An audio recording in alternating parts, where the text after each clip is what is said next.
What if I told you that everything you think you know about getting rich is wrong? That it's not about skipping your daily latte, creating a budget that makes you want to scream, or saying no to every single thing that brings you a little bit of joy?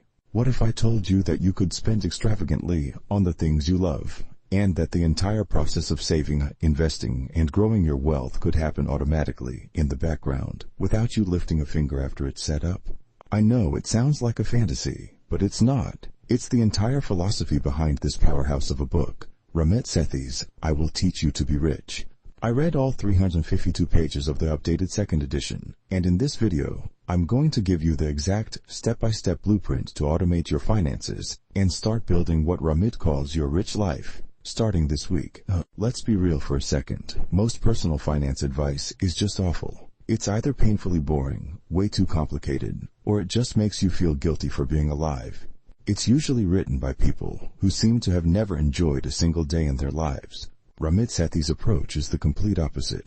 His core message is simple. The whole point of having money is to live a life you truly deeply love. It's not about restriction, it's about being intentional. His book lays out a 6-week program designed to set up a system that makes your money work for you, not the other way around. So if you're tired of that knot of anxiety in your stomach when you think about money, if you're overwhelmed by all the jargon, and if you want a system that lets you spend guilt-free while your net worth grows on autopilot, you are in the right place. We're going to walk through the 5 most important, actionable steps from this book. By the end, you won't just have a summary, you'll have a concrete plan. Step 1. Define your rich life. Before we even think about a bank account or an investment, we have to do the single most important step in this whole process. Define what a rich life actually means to you. This is Ramit's foundation, and honestly, it's what makes his whole philosophy so powerful. He points out that most of us are chasing this vague, boring idea of wealth that society handed to us. You know, more money, a bigger house, a fancier car. But we almost never stop and ask what we personally want our money to do for us. A rich life is deeply personal. For you, it might mean traveling to a new country every year without even glancing at your bank balance. For someone else, it might be taking their parents on an incredible, all-expenses-paid vacation, or being able to quit their job to work on a passion project. It could even be the simple freedom to buy the good groceries without stress, or to create a home that feels like a sanctuary. The goal here is to get ridiculously specific. What do you absolutely love spending money on? What are the things that, when you do them, you feel amazing? Ramit encourages you to spend extravagantly on these things. Yes, extravagantly. The other side of that coin is to be ruthless in cutting costs on the stuff you couldn't care less about.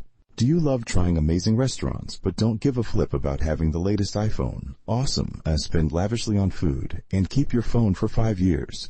Do you adore high-end fashion but are perfectly happy driving a 10-year-old car? Perfect.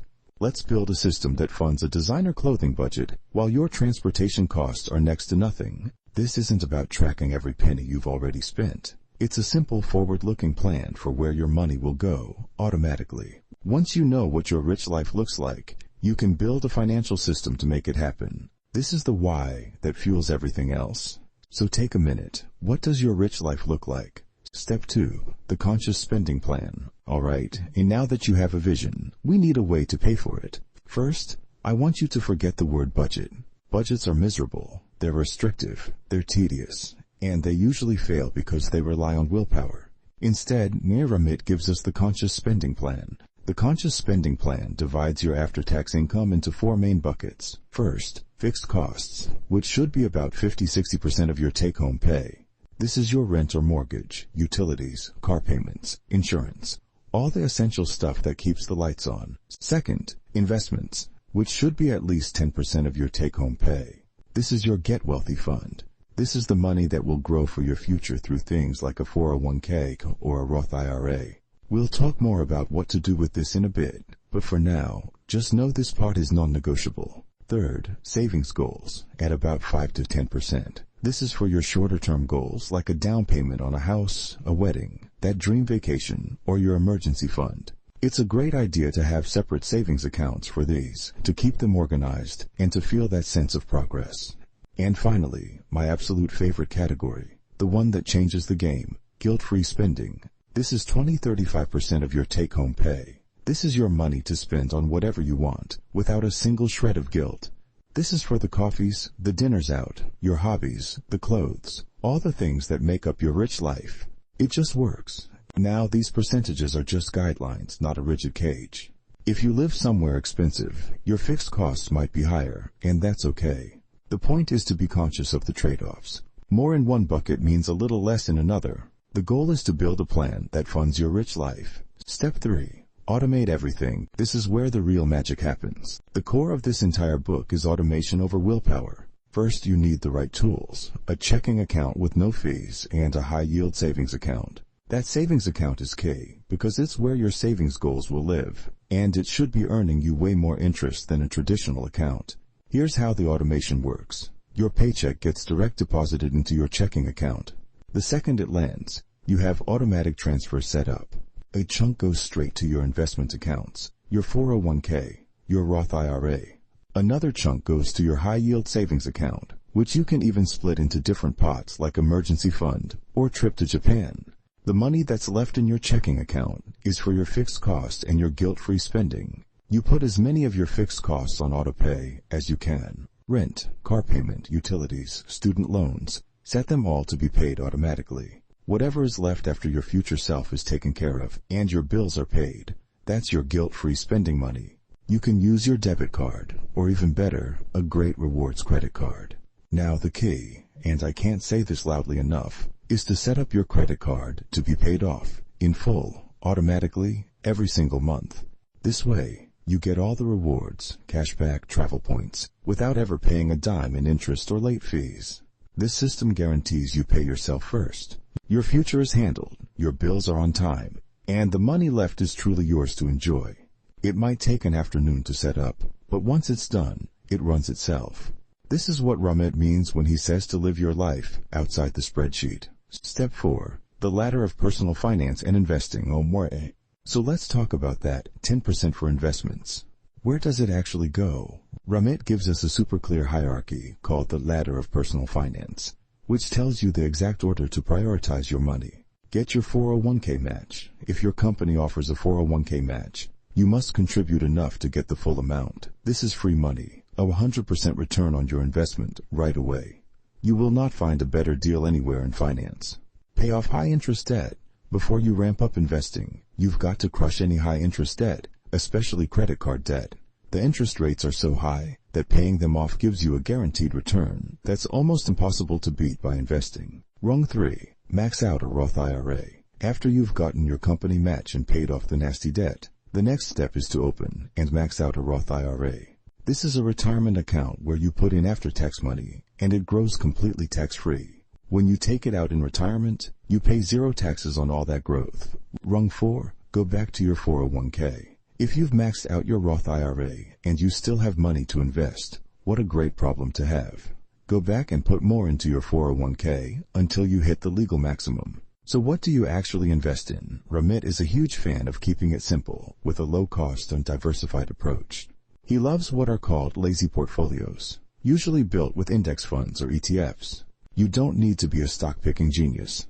A classic example is a simple 3-fund portfolio, a U.S. total stock market index fund, an international total stock market index fund, and a total bond market index fund.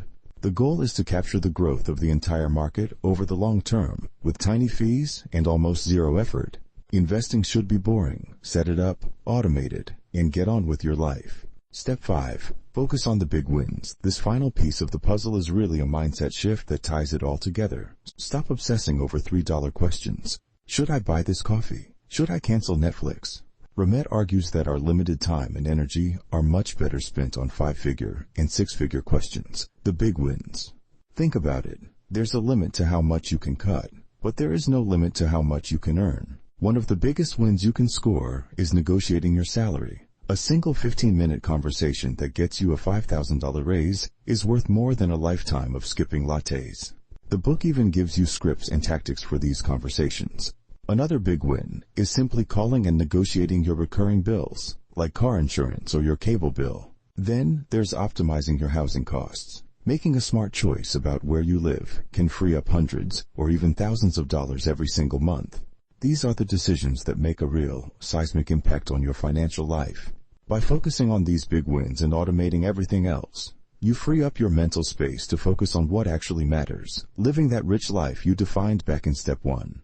So that's it. The entire philosophy of I Will Teach You to Be Rich broken down into 5 steps you can actually use. Number 1. Define what a rich life means to you. 2. Create a conscious spending plan to fund it. 3. Automate the whole system so it runs on its own. 4. Invest consistently for the long haul using a simple, lazy portfolio. And 5. Focus your precious energy on the big wins that will truly move the needle. The beauty of this system is that it's not about deprivation. It's about designing a life of freedom and intention. It puts you in control and gives you a framework to use money as a tool to build the exact life you want. You don't need to be a financial genius. You just need to start. So here's my challenge to you. Pick just one of these steps to take this week. Are you going to finally sit down and write out what your rich life looks like? Are you going to open that high-yield savings account? Or are you going to set up that automatic transfer to your investment account? Let me know in the comments below which step you're going to tackle first. I'd genuinely love to hear about it. And if you got value out of this video, do me a favor and hit that subscribe button. I break down the best ideas from business, finance, and personal development to give you the tools you need to build your own version of a rich life. Thanks for watching.